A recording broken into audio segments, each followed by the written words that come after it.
Night, Section 6, Part 1. An icy wind was blowing violently, but we marched without faltering. The SS made us increase our pace. Faster, you tramps, you flea-ridden dogs! Why not? Moving fast made us a little warmer. The blood flowed more readily in our veins. We had the feeling of being alive. Faster, you filthy dogs! We were no longer marching, we were running, like automatons. The SS were running as well, weapons in hand. We looked as though we were running from them. The night was pitch black. From time to time, a shot exploded in the darkness. They had orders to shoot anyone who could not sustain the pace. Their fingers on the triggers, they did not deprive themselves of the pleasure.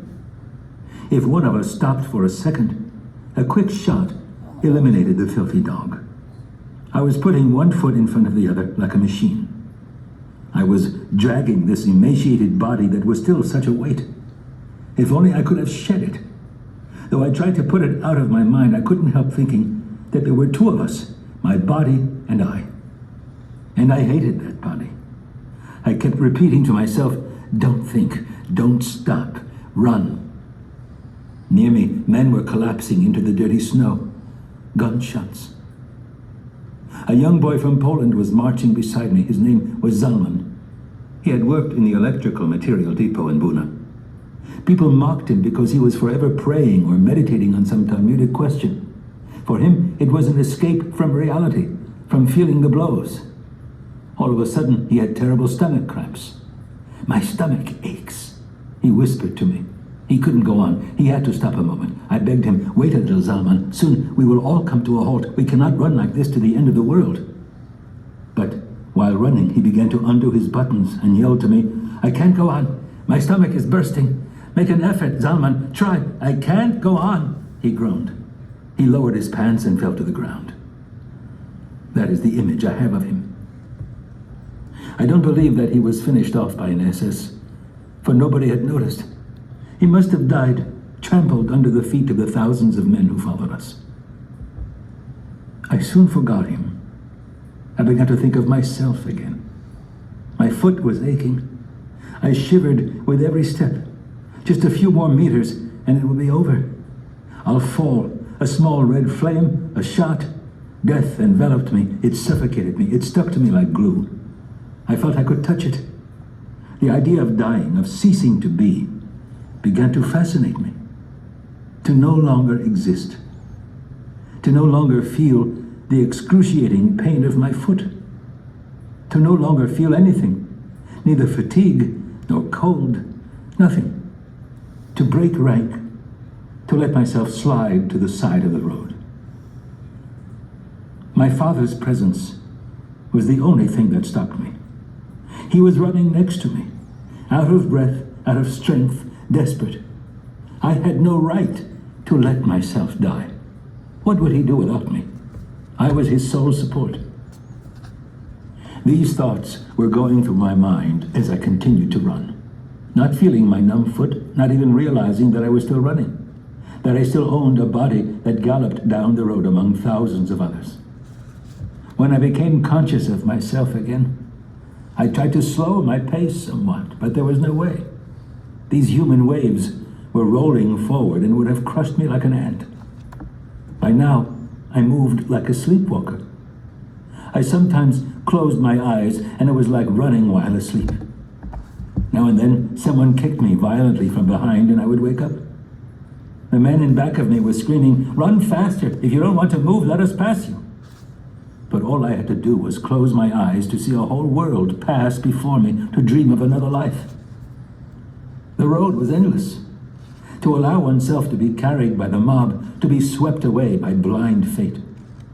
When the SS were tired, they were replaced. But no one replaced us. Chilled to the bone, our throats parched, famished, out of breath, we pressed on. We were the masters of nature, the masters of the world. We had transcended everything, death, fatigue, our natural needs.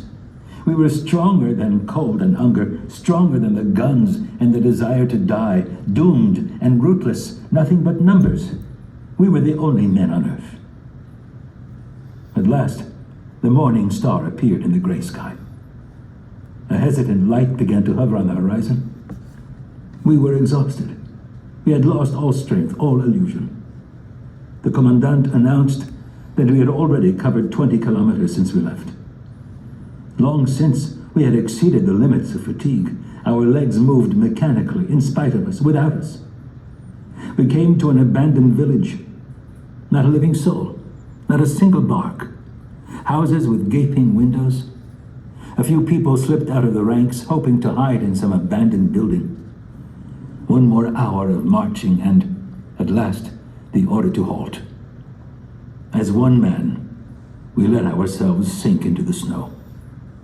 My father shook me. "Not here. Get up. A little farther down. There's a shed over there. Come." I had neither the desire nor the resolve to get up. Yet I obeyed. It was not really a shed, but a brick factory whose roof had fallen in. Its window panes were shattered, its walls covered in soot. It was not easy to get inside. Hundreds of prisoners jostled one another at the door. We finally succeeded in entering. Inside, too, the snow was thick. I let myself slide to the ground. Only now did I feel the full extent of my weakness. The snow seemed to me like a very soft, very warm carpet. I fell asleep. I don't know how long I slept, a few minutes or 1 hour. When I woke up, a frigid hand was tapping my cheeks. I tried to open my eyes. It was my father. How he had aged since last night. His body was completely twisted, shriveled up into himself. His eyes were glazed over, his lips parched, decayed. Everything about him expressed total exhaustion. His voice was damp from tears and snow. "Don't let yourself be overcome by sleep, Eliezer. It's dangerous to fall asleep in snow. One falls asleep forever. Come, my son, come. Get up." Get up? How could I? How was I to leave this warm blanket? I was hearing my father's words, but their meaning escaped me, as if he had asked me to carry the entire shed on my arms. "Come, my son, come." I got up with clenched teeth. Holding onto me with one arm, he led me outside. It was not easy. It was as difficult to go out as to come in. Beneath our feet, there lay men crushed, trampled underfoot, dying. Nobody paid attention to them. We were outside. The icy wind whipped my face. I was constantly biting my lips so that they wouldn't freeze. All around me, what appeared to be a dance of death. My head was reeling. I was walking through a cemetery. Among the stiffened corpses, there were logs of wood. Not a sound of distress, not a plaintive cry, nothing but mass agony and silence. Nobody asked anyone for help. One died because one had to. No point in making trouble. I saw myself in every stiffened corpse.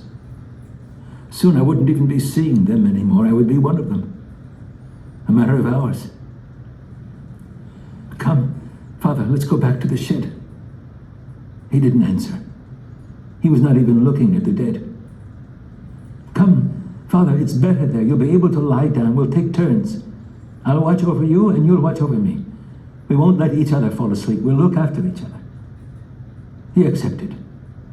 After trampling over many bodies and corpses, we succeeded in getting inside. We let ourselves fall to the ground. "Don't worry, son. Go to sleep. I'll watch over you." "You first, Father. Sleep." He refused. I stretched out and tried to sleep, to doze a little, but in vain. God knows what I would have given to be able to sleep a few moments. But deep inside, I knew that to sleep meant to die. And something in me rebelled against that death. Death which was settling in all around me, silently, gently. It would seize upon a sleeping person, steal into him, and devour him bit by bit. Next to me, someone was trying to awaken his neighbor, his brother, perhaps, or his comrade. In vain. Defeated. He lay down too, next to the corpse, and also fell asleep. Who would wake him up? Reaching out with my arm, I touched him. Wake up, one mustn't fall asleep here. He half opened his eyes. No advice, he said, his voice a whisper. I'm exhausted. Mind your business, leave me alone. My father too was gently dozing. I couldn't see his eyes. His cap was covering his face. Wake up, I whispered in his ear. He awoke with a start. He sat up, bewildered, stunned, like an orphan. He looked all around him, taking it all in as if he had suddenly decided to make an inventory of his universe, to determine where he was and how and why he was there. Then he smiled. I shall always remember that smile. What world did it come from? Heavy snow continued to fall over the corpses. The door of the shed opened. An old man appeared. His mustache was covered with ice. His lips were blue. It was Rabbi Eliyahu, who had headed a small congregation in Poland.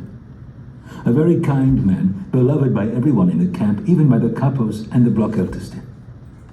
Despite the ordeals and deprivations, his face continued to radiate his innocence. He was the only rabbi whom nobody ever failed to address as rabbi in Buna.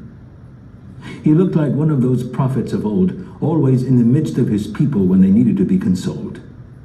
And strangely, his words never provoked anyone. They did bring peace. As he entered the shed, his eyes, brighter than ever, seemed to be searching for someone.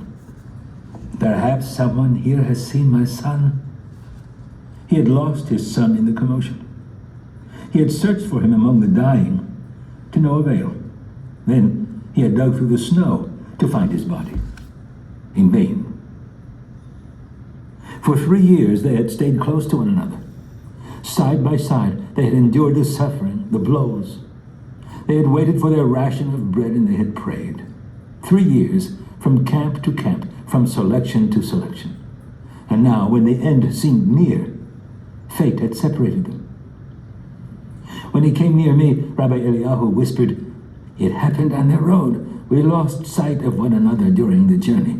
I fell behind a little, at the rear of the column. I didn't have the strength to run anymore. And my son didn't notice. That's all I know.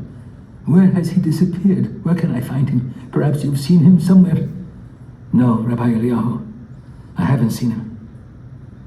And so he left, as he had come, a shadow swept away by the wind. He had already gone through the door when I remembered that I had noticed his son running beside me.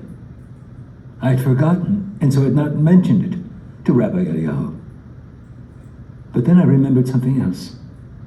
His son had seen him losing ground, sliding back to the rear of the column. He had seen him. And he had continued to run in front, letting the distance between them become greater. A terrible thought crossed my mind. What if he had wanted to be rid of his father? He had felt his father growing weaker and, believing that the end was near, had thought by this separation to free himself of a burden that could diminish his own chance for survival. It was good that I had forgotten all that. And I was glad that Rabbi Eliyahu continued to search for his beloved son. And in spite of myself, a prayer formed inside me, a prayer to this God in whom I no longer believed. O God, Master of the universe, give me the strength never to do what Rabbi Eliyahu's son has done.